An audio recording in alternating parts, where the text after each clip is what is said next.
آداب۔ آج ہم گفتگو کر رہے ہیں ترقی پسند افسانوں میں سماجی مسائل کی عکاسی کی۔ اس موضوع کے تحت کچھ باتیں ابھی ہوئی ہیں، جیسے کہ ترقی پسند افسانے میں انسانیت دوستی، فسادات اور دیگر سماجی موضوعات کی نمائندگی کس طرح سے عمل میں آئی ہے۔ آئیے اسی سلسلے کو آگے بڑھاتے ہیں اور بات کرتے ہیں ترقی پسند افسانوں کی تاثیریت کی۔ غور کریں تو پتہ لگے گا کہ اردو کی جو افسانوی نثر ہے، یعنی داستان ہے، ناول ہے اور افسانے میں جو نثر لکھی جاتی ہے وہ افسانوی نثر ہے۔ تو اردو کی افسانوی نثر میں تاثیر کی صلاحیت سب سے زیادہ اردو افسانے کے ذریعے ہمارے سامنے آئی ہے۔ اس کی وجہ کیا ہے؟ یعنی داستان کے ذریعے نہیں آئی، ناول کے ذریعے نہیں آئی، جو تاثیر کی صلاحیت ہے وہ افسانے کے ذریعے کیوں آئی؟ اس کی ایک وجہ یہ ہے کہ افسانہ مختصر ہوتا ہے، اس میں ارتکاز ہوتا ہے، اور دوسری چیز یہ ہے کہ افسانہ نگار وحدت تاثر کے لیے کا پابند ہوتا ہے۔ اس لیے وہ واقعات اور زبان و بیان میں ایسی کوئی چیز شامل نہیں کرتا جس سے اس کا فوکس تبدیل ہو جائے۔ یعنی واقعے کی پتہ لگا کہ ایک ہی افسانہ ہے، اس میں 3-4 طرح کے واقعات، ذیلی واقعات شامل کر دیے، تو ظاہر ہے کہ جو قاری ہے اس کا ذہن بھٹک جائے گا الگ الگ واقعات میں۔ جبکہ وحدت تاثر ایک بہت بنیادی اور بہت کلیدی کہنا چاہیے کہ عنصر ہے، اس کا کمپوننٹ ہے اردو افسانے کا، مختصر افسانے کا، کہ وہ اس سے کوئی سمجھوتا، اس سے کوئی کمپرومائز نہیں ہو سکتا۔ تو جو ہم تاثیر کی بات کر رہے ہیں کہ اردو افسانے کے ذریعے سے آتی ہے، اس میں ہے، وہ اسی وجہ سے ہے کہ اس میں وحدت تاثر کے استعمال اور اس پر فوکس دینے کی وجہ سے ہمارے سامنے وہ چیز آتی ہے۔ گویا افسانہ نگار جو ہے وہ انتہائی مرکوز ہو کر کے واقعات اور زبان کا استعمال کرتا ہے۔ اسی لیے افسانہ نگاروں کے کرب کی تمام خصوصیات، ان کے جو افسانے ہیں ان میں ہمیں روشن دکھائی دیتے ہیں۔ ایسا محسوس ہوتا ہے کہ ترقی پسند افسانہ نگاروں نے صرف افسانہ نگاری کا حق ادا نہیں کیا، بلکہ جذبات اور احساسات کی حسیاتی فضا کو دل کی دنیا میں آباد کر کے اسے ایسا نکھارا ہے، سجایا ہے کہ اس قسم کی تاثیریت اردو کی کسی دوسری صنف میں دکھائی نہیں دیتی۔ اس میں کوئی شک نہیں کہ دنیا کی ہر زبان میں افسانہ لکھا گیا، اور ہندوستانی ماحول میں ہر علاقے کی جو مختلف زبانیں ہیں ان میں افسانہ نگاری پر توجہ دی گئی۔ خود ترقی پسند تحریک کے زیر اثر ہندوستان کی تمام جو زبانیں ہیں ان میں افسانے تحریر کیے گئے، ان میں شاعری بھی ہوئی، ان میں افسانے بھی لکھے گئے۔ اور یہ بھی حقیقت ہے کہ دنیا کی بڑی زبانوں کے علاوہ ہندوستان کی بے شمار جو مقامی زبانوں کے مشہور افسانوں کے اردو میں ترجمے بھی ہوئے ہیں۔ یعنی جو طبعزاد افسانے تھے اردو میں لکھے گئے تھے وہ تو ہیں ہی، ان کے علاوہ اردو میں ایسے افسانے بھی ہیں جو ترجمے کے ذریعے سے داخل ہوئے ہیں، جو خاص طور سے سجاد حیدر یلدرم کو دیکھ لیجئے، مجنو گورکھپوری کو دیکھ لیں، نیاز کو دیکھ لیں۔ یلدرم کا میں نے ذکر کیا، آپ ترکی کے افسانے انہوں نے منتقل کیے ہیں، اردو قالب میں ڈھالے ہیں۔ تو گویا ترجمے کا جو شعبہ ہے وہ بھی بہت توانا انداز میں ہمارے ہاں کارگر کام کر رہا ہے۔ تو یہ قابل ذکر ہے کہ تاثیریت کا جو اطلاق ہے وہ صرف طبعزاد افسانوں پر ہی نہیں ہے، بلکہ تراجم میں بھی یہ خصوصیت یعنی تاثیریت کی خصوصیت برقرار رکھی گئی۔ حالانکہ یہ دیکھیے ایک بہت بڑا چیلنج ہے، کیونکہ ترجمہ کے دوران تاثیری حقیقت کو یعنی کیفیت کو منتقل کرنا، ایک زبان سے دوسری زبان میں منتقل کرنا انتہائی مشکل کام ہے۔ اچھا، یہ ہر آدمی نہیں کہہ سکتا کہ کیوں مشکل ہے، کیونکہ جو لوگ ترجمے کا کام جانتے ہیں وہ یہ جانتے ہیں کہ جو صوتی اثرات ہوتے ہیں، شاعری کا ترجمہ کیوں مشکل ہے؟ وہ اسی لیے تو مشکل ہے کیونکہ وہاں جو تصورات ہیں، وہاں جو استعارے اور جو تشبیہات اور جو بہت ساری جو شعری وسائل ہیں جو استعمال ہوتے ہیں وہاں پر، جو صنعتیں استعمال ہوتی ہیں، ان کو آپ منتقل ہی نہیں کر سکتے. وہ بالکل ایک طرح سے ناقابل ترجمہ جو چیز ہوتی ہے وہ چیز ہے. تو اسی لیے کہہ رہے ہیں کہ ترجمے کے حوالے سے جو بات کہی گئی کہ ترجمے جو جن دوسری زبانوں سے افسانے لیے گئے ہیں، اردو میں ترجمے کیے گئے، ان میں بھی تاثیر رکھی گئی ہے، یعنی ان افسانہ نگاروں نے. تو یہ بہت کمال کی بات ہے، اور یہ تب پیدا ہوتی ہے جب آدمی میں زبان و بیان پر، یعنی دونوں، یعنی جو اگر انگریزی سے کر رہے ہیں تو انگریزی، اور یعنی کہ جو ٹارگٹ ہے جو سورس لینگویج ہے، دونوں میں جب اس کو کامل عبور ہوتا ہے تو گویا یہ مشکل کام ہے. اس کے بعد بھی اس کے بعد بھی یہ ان کی انفرادیت ہے اور ان کی عظمت ہے ایک طرح سے ان افسانہ نگاروں کی، کہ وہ ترجمے کے ذریعے سے بھی اسی تاثیریت کو برقرار رکھنے میں کامیاب ہو پاتے ہیں جس طرح کہ وہ ان کے تبازات افسانوں میں وہ کامیاب ہوتے ہیں. تو تخلیقیت اور تاثیریت کے پس منظر میں اردو افسانوں کو جب عالمی اور مقامی زبانوں کے مقابل رکھا جاتا ہے تو اردو افسانے اظہار کی جو فطری تاثیریت کی وجہ سے وہ دوسری زبانوں کے افسانوں پر اثر انداز ہوتے ہیں، یعنی وہ آگے نکل جاتے ہیں، ایک طرح سے ان کی سبقت ہوتی ہے. تو اردو کے مختلف افسانہ نگاروں کے طویل، مختصر اور جامع افسانوں کی فہرست تیار کی جا سکتی ہے، جنہیں صرف اردو میں نہیں بلکہ عالمی زبانوں میں بھی اپنی تاثیریت کی وجہ سے ایک اہم مقام حاصل ہے. اب یہاں پہ تاثیر کے حوالے سے کچھ افسانے آپ ذہن میں رکھیے تو یہ جو نقطہ میں آپ کو بتانا چاہ رہا ہوں وہ بہت واضح ہو جائے گا. پریم چند کا افسانہ کفن اپنی تاثیریت کی وجہ سے اسے جو مقام مرتبہ حاصل ہے وہ دنیا کی کسی زبان میں دوسرے افسانے کو نہیں مل سکتا. اسی طرح سے بیدی کا افسانہ آپ دیکھیں، لاجونتی وہ افسانہ ہے. کرش چندر کا افسانہ ہے انداتا. منٹو کا افسانہ آپ دیکھیں، نیا قانون پڑھ لیں، یا اس کا ایک اور افسانہ ہے کھول دو، یا پھر ہتک جو ان کا بہت مشہور افسانہ ہے. خیر ان کے تو اور بھی بہت افسانے ہیں. ان سارے جو افسانہ نگاروں کا میں نام لے رہا ہوں، ان کے صرف ایک دو افسانے نہیں، کئی ایک افسانے ایسے ہیں جن کی تاثیر اس قدر اہم ہے، ان کی کیفیت ایسی ہے کہ آپ کے ذہن پر ایک نقش چھوڑ جاتے ہیں. احمد ندیم قاسمی کا پرمیشر سنگھ جو افسانہ ہے، خواجہ احمد عباس کا سردار جی افسانہ ہے، اور اسی طرح سے آنندی ان کا جو افسانہ ہے. عصمت کے بھی کئی ایک افسانے ہیں، لحاف ہے، اوف یہ بچے، ساس، یہ سارے افسانے ان کے اس طرح کے ہیں جو آپ کو باندھے رکھتے ہیں. یہاں پہ صرف میں نے کچھ مثال کے طور پر کچھ افسانوں کے نام لیے ہیں، کچھ افسانہ نگاروں کے. یہ فہرست بہت طویل ہے، یعنی بہت ایسے افسانہ نگار ہیں جن کے بہت ہی خوبصورت افسانے ہیں. جیسے کہ آپ دیکھیں کہ حیات اللہ انصاری کا ایک بہت مشہور افسانہ ہے آخری کوشش. تو یہ سب وہ افسانے ہیں جن میں صرف فکری لحاظ سے یہ عمدہ نہیں ہے، یعنی ان کے جو مشمولات ہیں وہ عمدہ نہیں ہے، وہ اپنی طرف ہمیں نہیں کھینچتے، بلکہ اپنی مشمولات کے ساتھ ساتھ ان میں جو زبان و بیان کی ایک خوبی اس میں رکھی گئی ہے، اس وجہ سے وہ اپنی تاثیریت ہم پر وہ تاثیریت کے حامل ہیں. ان میں جو اثر وہ جو مؤثر ہیں وہ اس وجہ سے مؤثر ہیں. آپ صرف کفن کی مثال کو سامنے رکھیں تو جو میں یہ بات کہہ رہا ہوں تاثیریت کی، اس کا کچھ اندازہ آپ کو ہو جائے گا.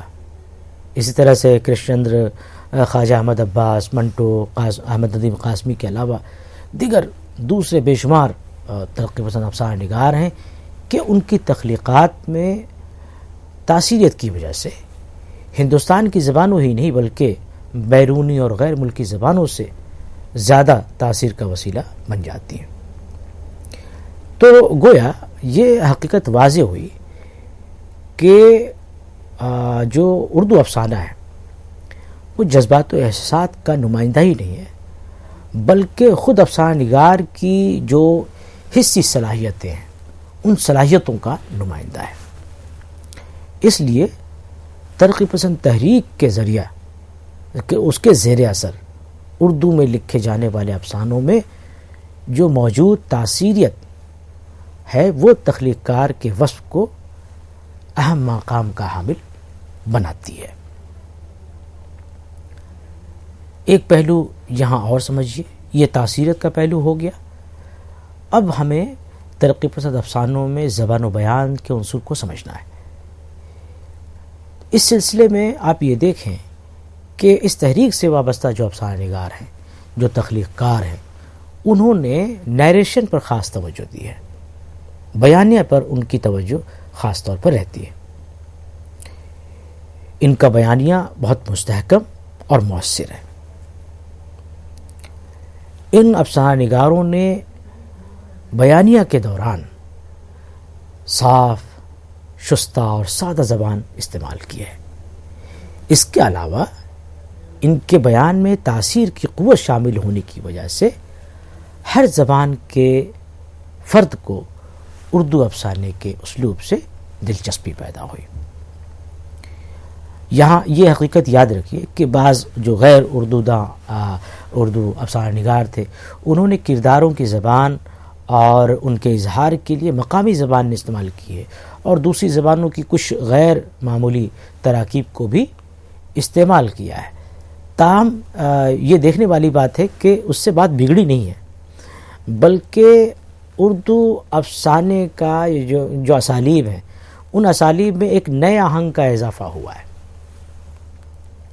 پریم چند کے افسانے آپ پورے پڑھیں تو جو ان کے افسانے ہیں، ان افسانوں میں آپ کو دیہاتی زبان کا رچاؤ ملے گا۔ اسی طرح سے پنڈت بدری ناتھ سدرشن کے افسانے آپ پڑھیں، ان کے علاوہ بیدی، کرش چندر اور دوسرے جو غیر مسلم افسانہ نگار ہیں، انہوں نے نئے ترقی پسند جو ہے وہ ترقی پسند تحریک سے وابستہ ہو کر کے کرداروں کی دیہاتی زبان اور خاص طور پر مقامی اثرات کو شامل کر کے ان کی نمائندگی کی ہے۔ تو گویا اس سے یہ بات معلوم ہوتی ہے، یہ بھی سامنے آتی ہے کہ اردو افسانے کا جو اسلوب ہے وہ مونوٹنس نہیں رہا، وہ یکسانیت کا شکار نہیں ہے۔ اس کی زبان میں، اس کے بیان میں ایک رچاؤ ہے، اور افسانہ نگاروں نے ضرورت کے لحاظ سے زبان و بیان کی انفرادیت کو افسانے میں شامل کر کے اس کی خوبصورتی بڑھائی ہے۔ اس لیے یہ کہنا بیجا نہ ہوگا کہ ترقی پسند اردو افسانہ اگرچہ لکھا اردو میں گیا، لیکن ہندوستان کی تمام زبانوں اور علاقوں کی نمائندگی اردو افسانے کے ذریعے ممکن ہو پائی ہے۔ اس لیے ہندوستان کی دوسری زبانوں کے افسانوں کے مقابلے میں اردو افسانہ حد درجہ مستحکم اور زبان و بیان کی حیثیت سے متاثر کرنے کی صلاحیت سے مالا مال ہے۔ اردو افسانوں میں ترقی پسند تحریک کے زیر اثر استعمال کی جانے والی زبان کو صاف ستھری اور عوام کی مقبول زبان کے نام سے تعبیر کیا جاتا ہے، جس میں تاثیر، صلاحیت اور مؤثر نمائندگی کا انداز شامل ہے۔ اچھا، ایک چیز اور یہاں میں آپ سے شیئر کرنا چاہتا ہوں کہ یہ جو ساری باتیں ہم نے کی کہ اردو افسانے جو ترقی پسند افسانہ ہے اس میں تاثیریت ہے، اس میں انسان دوستی ہے، اس میں زبان و بیان کا ایسا رچاؤ ہے جو عوامی لب و لہجے کی نمائندگی کرتا ہے، اور ظاہر ہے کہ جب ترقی پسند تحریک کا ہم نے ذکر کیا تو ہم نے انگارے کا بھی کئی بار ذکر کیا ہے کہ ترقی پسند تحریک تو یوں 36 میں شروع ہوئی، لیکن اس سے بہت پہلے 1932 میں انگارے کی اشاعت ہوئی تھی۔ تو انگارے کا ذکر کئی بار آیا ہے، اس لیے یہ میں مناسب سمجھتا ہوں کہ انگارے کے بارے میں کچھ تفصیلات آپ کو یہاں بہم پہنچاؤں، تاکہ آپ کو حالانکہ چونکہ جو انگارے ہے اس کے اوپر پورا ایک لیکچر درکار ہے، اس کی جو اہمیت ہے، اس کا جو کنٹریبیوشن ہے، اور اس نے جو بھوچال پیدا کیا تھا اردو کی جو ادبی قدریں تھیں اس زمانے کی، تو اس کے لیے پورا ایک لیکچر ہے. لیکن ظاہر ہے کہ ہم اسے ایک الگ لیکچر میں کریں گے. یہاں پر صرف کچھ فیکٹس، کچھ جو فیکچول جو ڈیٹیلز ہیں وہ میں یہاں شیئر کر دوں تاکہ آپ اس کی اہمیت کو سمجھ پائیں. انگارے نومبر 1932 میں نظامی پریس لکھنؤ سے شائع ہوا تھا. آپ نے انگارے کا نام سنا ہوگا، بہت ساری کتابوں میں پڑھا ہوگا، آپ کے امتحان میں آپ سے پوچھا بھی جاتا ہوگا، اس لیے بہت ضروری معلومات ہے کہ آپ اسے دیکھیں. اس میں کل 9 افسانے شامل ہیں اور ایک مختصر ڈرامہ بھی اس میں شامل ہے. تو گویا 10 تحریریں ہیں، اس میں 9 افسانے ہیں اور ایک ڈرامہ ہے.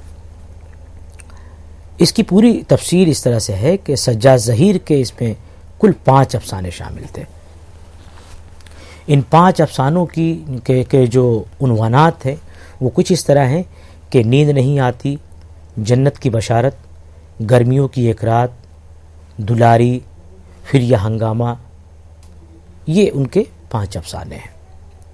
احمد علی کے 2 افسانے شامل تھے اس میں، بادل نہیں آتے اور مہاوٹوں کی ایک رات. محمود الظفر کا ایک افسانہ اس میں ہے شامل، جواں مردی کے نام سے. اور رشید جہاں کا ایک افسانہ ہے، دلی کی سیر. اور ان کا ایک مختصر ڈرامہ بھی جو پردے کے پیچھے کے عنوان سے ہے وہ بھی اس میں شامل ہے.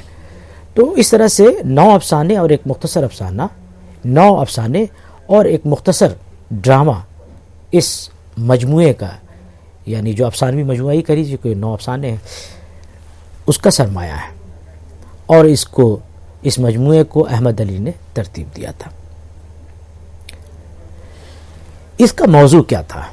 یہ جو ڈرامے تھے، یہ جو افسانے تھے اور ڈرامے تھے، ان کا موضوع تھا عصری سماج اور اس کی جو گھناؤنی ذہنیت تھی اس کو موضوع بنایا تھا. نقاب میں چھپے ہوئے بدصورت چہروں کو اجاگر کیا گیا تھا. اس میں جنسی بھوک، ذہنی الجھنوں اور شعور و لاشعور کی کشمکش کو سامنے لائے تھے یہ افسانہ نگار. غرض یہ کہ ملک کے عصری مسائل کا انگارے ایک طرح سے کہنا چاہیے کہ بے محابہ اور آزادانہ تخلیقی اظہار سے عبارت ہے. انگارے مغرب کے فنی اور فکری نظریوں کی روشنی میں سامنے آیا تھا. اس کے جو مصنفین تھے یعنی سجاد ظہیر، احمد علی، محمود الظفر، رشید جہاں، یہ محسوس کرتے تھے اس بات کو کہ ملکی مسائل محض اصلاحی نقطہ نظر سے حل نہیں ہو سکتے، بلکہ اس کے لیے اور پہلوؤں سے بھی کوشش کرنا ہوگی. اور پھر یہ کہ جو پرانے تصورات ہیں جن میں کہنا چاہیے کہ جو بیجا رسومات ہیں، جو بیجا کہنا چاہیے کہ رسوم ہیں، ان کو دور کرنا ہوگا. وہ مذہب پرستی اور روحانیت کو موقع پرستی اور قدامت کی نقاب سمجھتے تھے. سیاسی غلامی، افلاس، استحصال، بے رحم سماجی قوانین، بندھے ٹکے جو رسوم و رواج ہیں اور ان کی جو لایعنی قیود سے سماج میں جو ایک طرح کی گھٹن پیدا ہو رہی تھی، یہ نوجوان لکھنے والے اس کی شدت کو محسوس کر رہے تھے.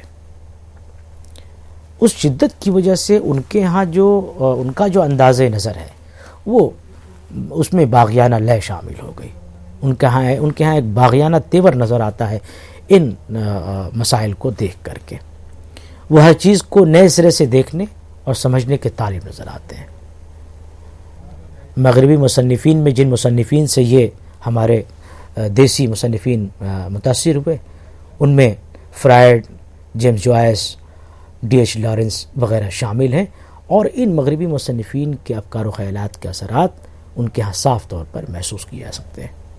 فرائڈ کا خاص طور پر اثر ہمارے ہاں آپ کو نظر آئے گا کہ اس نے جو مائنڈ کے 3 چیمبرز بنائے تھے، یعنی شعور، تحت شعور اور لاشعور، اس کے تحت بہت سارے افسانے یہاں پر ہمارے ہاں لکھے گئے.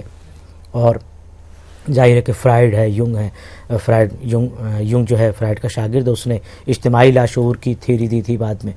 ایڈلر کے ہاں بھی آپ دیکھیں کہ احساس برتری، احساس کمتری، اس طرح کے تصورات جو بی اے کی سطح پہ ہم پڑھاتے ہیں، بتاتے ہیں لوگوں کو، تو گویا یہ ساری چیزیں ان نوجوانوں نے پڑھ رکھی تھیں، یہ تعلیم یافتہ تھے اور روشن خیال گھرانوں سے ان کا تعلق تھا، جس کی وجہ سے ان چیزوں کو یہ اپنے ہاں یعنی کہ ہمارے اردو افسانے کے ذریعے سے وہ سامنے لانا چاہتے تھے۔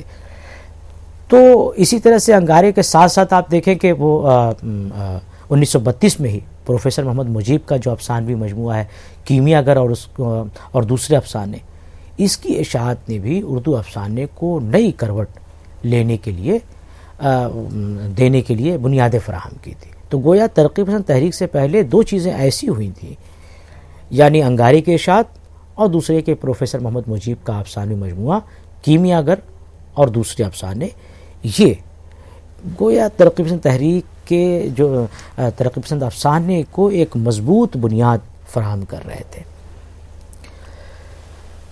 غرض ترقی پسند افسانے کی جو روایت کا سلسلہ ہے وہ منشی پریم چند کی تحریروں سے وابستہ کیا جاتا ہے۔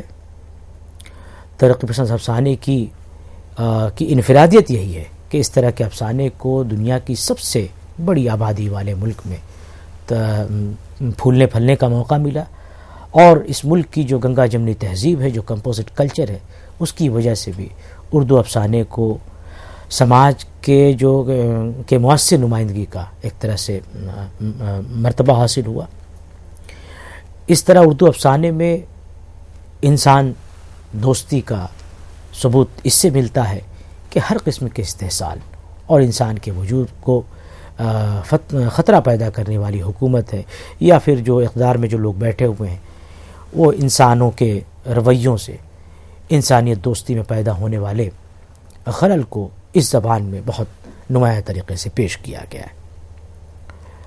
اس تحریک سے وابستہ جو افسانہ نگار تھے، انہوں نے بیانیہ کے دوران بہت صاف، شستہ اور سادہ زبان استعمال کی ہے، یعنی انہوں نے اپنا پورا لب و لہجہ وہ عوامی رکھا ہے۔ ظاہر ہے کہ مقصد یہی تھا کہ جو وہ بات کہنا چاہتے ہیں اس کی ترسیل ہو جائے۔ اس کے علاوہ ان کے بیان میں تاثیر کی قوت شامل ہونے کی وجہ سے ہر زبان کے فرد کو اردو افسانے کے اسلوب سے ایک طرح کی دلچسپی پیدا ہوئی۔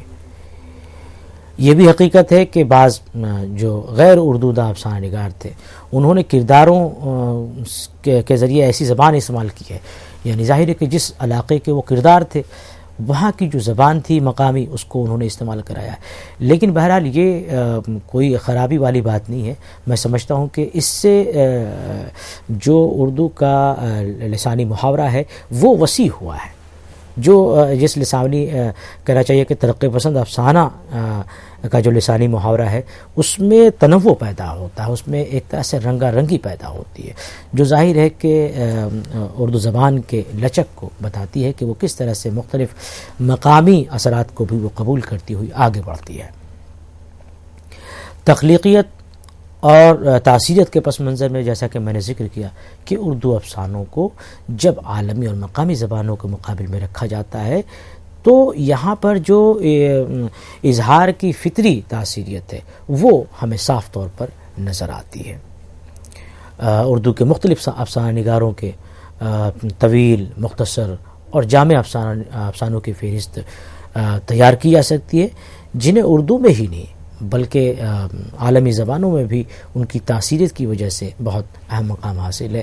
جیسا کہ ابھی کچھ دیر پہلے میں نے کفن کا ذکر کیا، ہتک کا کھول دو، انداتا، سردار جی، یہ بہت سارے افسانوں کا میں نے ذکر کیا کہ یہ وہ افسانے ہیں جو اپنی تاثیر کی وجہ سے، اور تاثیر صرف مشمولات کی وجہ سے نہیں ہے بلکہ زبان و بیان کا جو رچاؤ ہے اس میں وہ بھی، اور اس وحدت تاثر کا جو اثر ہے اس میں، یہ ساری خصوصیات، یہ سارے اسباب مل کر کے اس کی تاثیرت میں اضافے کا سبب بنتے ہیں۔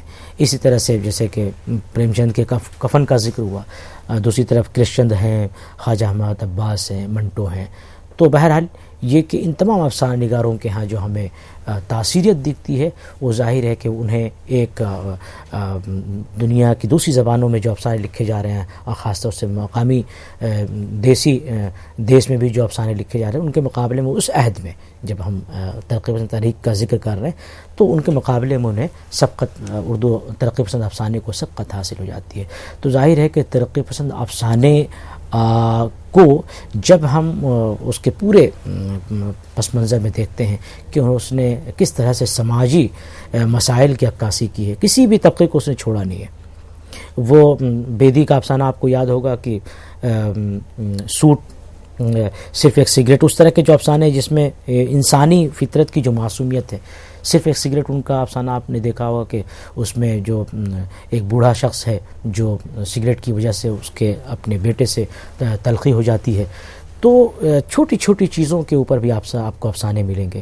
بڑی بڑی چیزوں کے اوپر تو میں نے فہرست گنائی بلکہ ترقی پسند افسانے کے حوالے سے کہ فسادات کے اوپر کیسے افسانے لکھے گئے. تو گویا زندگی کے جو الگ الگ رنگ ہو سکتے ہیں، جو الگ الگ جہات ہو سکتی ہیں، ان تمام جہات کو ترقی پسند افسانے میں فرد کی زندگی کے بھی جو مختلف مسائل ہو سکتے ہیں، یعنی شخصیت کے اندرون میں اتر کر کے فرائڈ کے ذریعے سے، ایڈلر کے علوم کے ذریعے سے، ان کے تصورات کے ذریعے سے ترقی پسند افسانہ نگاروں نے کہنا چاہیے کہ صرف یہ کہ سماجی مسائل کی عکاسی نہیں کی، بلکہ زبان کے رچاؤ کا بھی ایک ایسا پیرایا، ایک ایسا معیار ہمارے سامنے دیا ہے، ہم کو دیا ہے کہ اس کی روشنی میں ہم اپنی آگے کے بھی سفر کو دیکھ سکتے ہیں. بہت بہت شکریہ.